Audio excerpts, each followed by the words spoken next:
السلام علیکم دوستو، میں ہوں محمد کاشف اور آپ دیکھ رہے ہیں انفو کائنات۔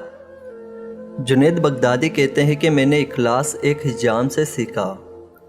ایک میرے استاد نے کہا تمہارے بال بہت بڑھ گئے ہیں، اب کٹوا کے آنا، پیسے کوئی نہیں پاس میں۔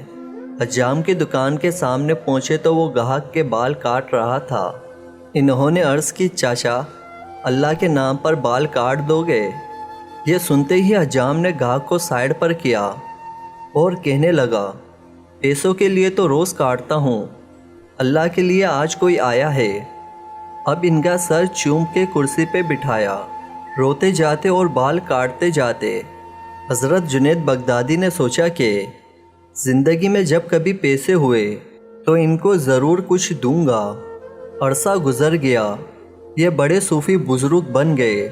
ایک دن ملنے کے لیے گئے، واقعہ یاد دلایا اور کچھ رقم پیش کی تو حجام کہنے لگا جنید تو اتنا بڑا صوفی ہو گیا، تجھے اتنا نہیں پتہ چلا کہ جو کام اللہ کے لیے کیا جائے اس کا بدلہ مخلوق سے نہیں لیتے۔ امید کرتا ہوں کہ آپ کو یہ میری چھوٹی سی ویڈیو پسند آئی ہوگی، تو پلیز اس ویڈیو کو لائک کریں، اپنے دوستوں میں شیئر کریں اور میرے چینل کو ضرور سبسکرائب کریں۔